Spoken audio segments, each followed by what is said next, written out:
Fome, miséria, violação dos direitos, repressão. Milhões de pessoas que vivem em países sob o regime comunista pedem um basta nos abusos cometidos pela ditadura. O comunismo é um sistema político falido, ultrapassado. Uma promessa de sociedade sem desigualdades, mas que só se sustenta mesmo pela violência e pelo autoritarismo. Gritos em nome da liberdade. Um basta à miséria e à repressão. A gente se considerou um escravo moderno, porque eu acho que é uma forma de escravidão. Em Cuba, protestos contra o regime comunista se espalharam pelo país. No começo de julho, milhares de manifestantes, já descontentes com as ações do governo contra a pandemia do coronavírus, se rebelaram também contra a ditadura que se arrasta há mais de 60 anos. E a polícia reprimiu com violência. Centenas de pessoas foram detidas. Uma organização dissidente estima que pelo menos 5 morreram. Cuba, ele quer vender para o mundo uma coisa que não é. Protestos contra regimes comunistas se tornaram frequentes nos últimos anos e evidenciam a falência desse tipo de sistema político. Nenhum país deu certo o comunismo. É muito nítido que ele não deu certo porque as suas raízes sociais foram deturpadas. Aqui no mapa, a gente destaca os 5 países que podem ser considerados comunistas. A maioria fica na Ásia. São eles China, Coreia do Norte, Vietnã e Laos. E do lado de cá, no Ocidente, na América Central, temos Cuba. Ao todo, são 1.549 bilhões de pessoas vivendo atualmente sob esse tipo de regime no mundo. Mais de 7 vezes a população do Brasil. Na América do Sul, temos a Venezuela, que muita gente acha que é comunista, mas, na verdade, é uma ditadura de esquerda, inspirada em Cuba. Falta de liberdade, falta de perspectiva, repressão, escassez. Muito difícil, não tem alimento, não tem boa saúde. Faz 2 anos que Raul saiu de Cuba. Por ser contrário ao regime implantado pelos irmãos Castro, ele não se sentia mais seguro com a família na ilha comunista. Ao lado da mulher e da filha, ele veio para o Brasil. Cuba é um regime totalitário, né? Cuba é um regime autoritário. Querem vender para o mundo uma coisa que não é. Quer fazer acreditar que todo mundo apoia aquele comunismo. Só que, na realidade, ninguém apoia. Todo mundo é obrigado a obedecer, além de ser doutrinado. Além de ser adotrinado, né? Para sair do país, só com autorização do governo. Sem ela, o caminho é arriscado. Raul sabia disso quando tomou a decisão. Seguiu lá coiote, né? Contratamos um coiote, um verdadeiro bandido, e pagamos caro, cerca de R$100 mil, só para chegar a Manaus. Além disso, cruzamos a selva, porque os coiotes não circulam por ruas e estradas normais. E a gente viu de tudo naquela selva. Só pedi a Deus para não acontecer nada com a minha família. Usando a selva, né? Hoje, Raul vive em Manaus, onde trabalha como músico. Você trabalhando duro, né? Você consegue ter... Aqui, você trabalhando duro, consegue ter uma vida melhor, uma alimentação melhor. Em Cuba, você não tem nem pão. Quando a gente chegou aqui e foi a um supermercado, ficou impressionado e ficava só tirando fotos, porque lá em Cuba não tem nada. É tudo mentira. Eu mando as fotos para lá, para eles verem como é o mundo aqui fora. Incrível, né? A vida com liberdade de escolha, com opções, ainda é uma novidade para o músico cubano, que sequer sabe o que é votar. Ninguém do povo votou. Ninguém do povo votou para escolher esse sistema, nem no Fidel, nem no Raul, nem no Dias-Canel. Nós não votamos nunca. Desde a Revolução em 1959, o país foi comandado pela família Castro, primeiro Fidel e depois o irmão Raul. Com a saída de Raul, o presidente passou a ser Miguel Dias-Canel, o homem escolhido pela família Castro e que não foi eleito pelo povo para governar a ilha. Canel é o terceiro governante em mais de 6 décadas de ditadura comunista. os maiores protestos desde a Revolução tomaram conta de Cuba, o governo contra-atacou rapidamente com prisões em massa. A música Pátria e Vida se tornou o hino da frustração com o Estado comunista. A letra faz uma crítica à frase pátria ou morte, repetida muitas vezes pelo ditador Fidel Castro.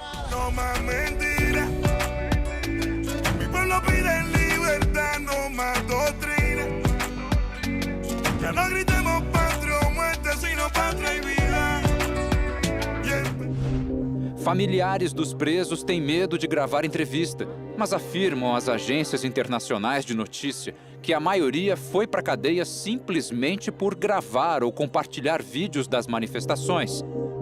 Odete Hernandes e o marido publicaram este vídeo em uma rede social. A gravação já tem mais de 100 mil visualizações. Logo depois, o casal foi detido, acusado de incitação ao crime. O que acontece com Cuba, de alguma forma, é isso. Grupos políticos que prometeram um pacote de sonhos, digamos assim, e que não foram cumpridos na prática, muitas vezes até contra a vontade de seu povo. Os protestos contra a ditadura cubana ganharam reforço na Flórida, Estados Unidos, onde vivem 1,5 milhão de cubanos e descendentes. O Jorge Fernandes chegou aqui há 14 anos e apoia o levante contra o governo comunista de Havana. 62 anos aguentando. Foram muitos anos aguentando abusos e sacrifícios em nome de um sistema que está mais do que provado que não funciona. A saúde está colapsada, não tem comida. As pessoas morrem esperando uma ambulância porque não tem gasolina. Ernesto Martínez é outro imigrante na Flórida que fugiu da ditadura cubana. Não há solução possível sem mudança. Precisamos de abertura democrática para que o povo exerça livremente seu direito de votar. Na sexta-feira, o governo americano ampliou as sanções econômicas contra Cuba pela repressão violenta aos protestos contra o regime.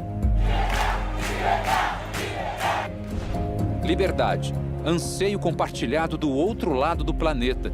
Em Hong Kong, território autônomo no Sudeste Asiático, a população denuncia o avanço do governo chinês sobre a democracia.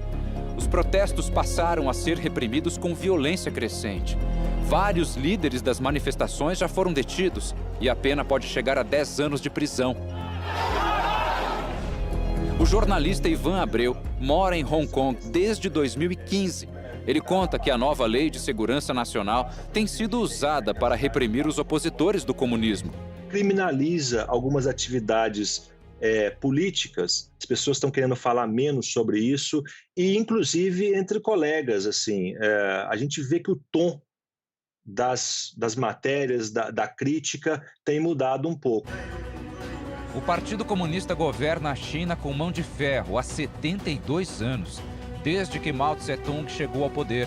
Mas, apesar de ser esse o regime político do país, a China se beneficia e muito do sistema capitalista. A administração política é rígida, mas a economia se aproveita das relações capitalistas, mantendo negociações comerciais lucrativas com países do mundo inteiro.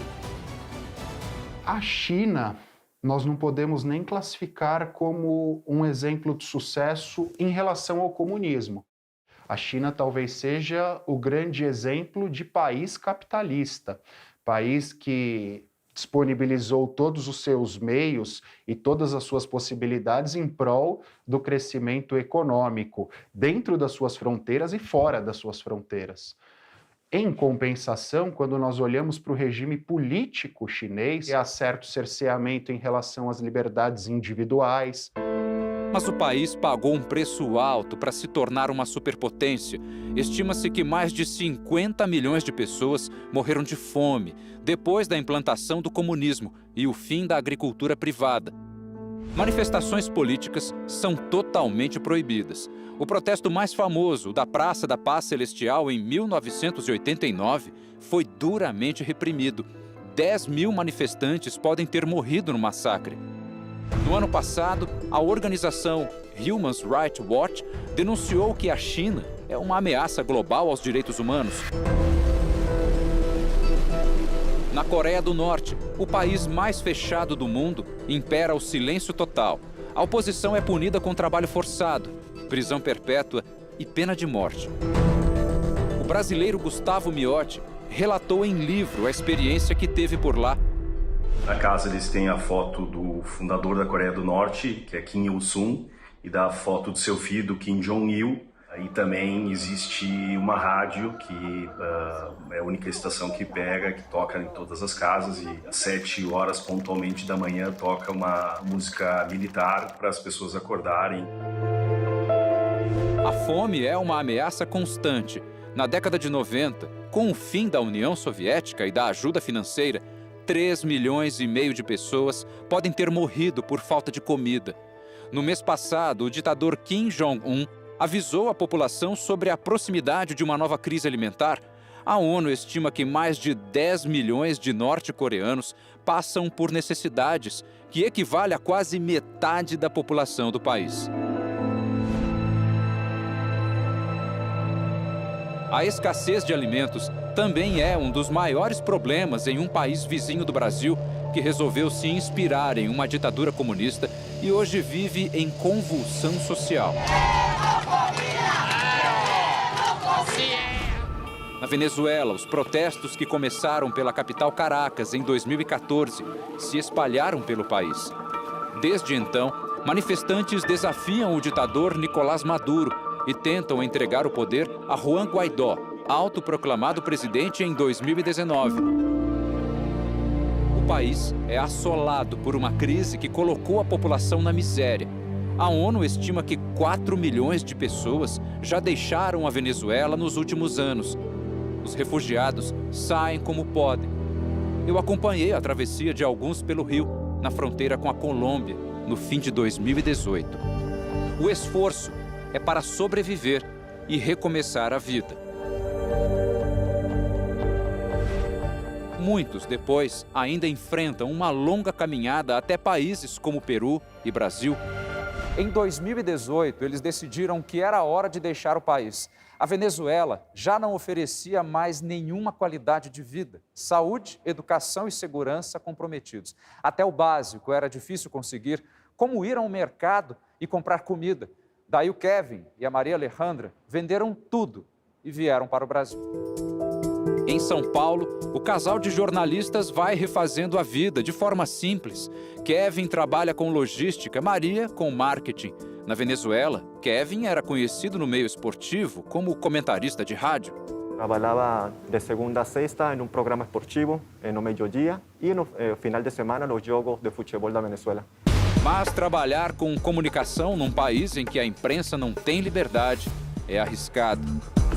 Fazer uma crítica na Venezuela ao governo Maduro, colocar isso na internet, pode acarretar em quê?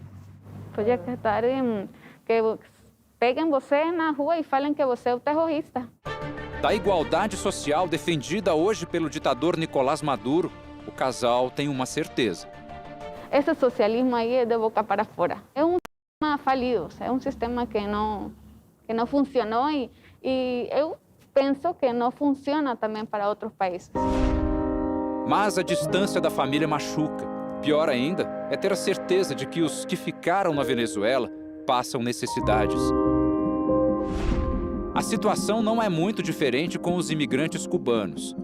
Dariana está no Brasil desde 2016, quando veio para o programa Mais Médicos. Aqui, casou-se com um brasileiro e nunca mais voltou a Cuba. Naturalizada, no ano que vem ela vai ter pela primeira vez uma experiência impossível no país de origem: o voto. Nunca tive a oportunidade de votar numa eleição presidencial. Ninguém nunca me perguntou se eu queria, se eu estava de acordo que esse presidente fosse o meu presidente. A doutora Dariana nunca se conformou com o que sobrava de salário para ela no programa Mais Médicos. Dos quase 13 mil reais previstos no contrato, ela recebia menos de 3 mil reais. A diferença ia toda para o governo comunista de Cuba. Eles fizeram a gente acreditar que não existia saúde gratuita em nenhum lugar do mundo, só lá. Não existia educação gratuita em nenhum lugar do mundo, só lá. Sobre os protestos que têm abalado a ditadura cubana, Dariana vê com esperança o que pode ser o começo de uma mudança profunda. Orgulho que meu povo saiu na rua a pedir liberdade. Acho que não pode ser bom um governo que tem mais de 60 anos no poder. Ya no gritemos patria o muerte, sino patria y vida.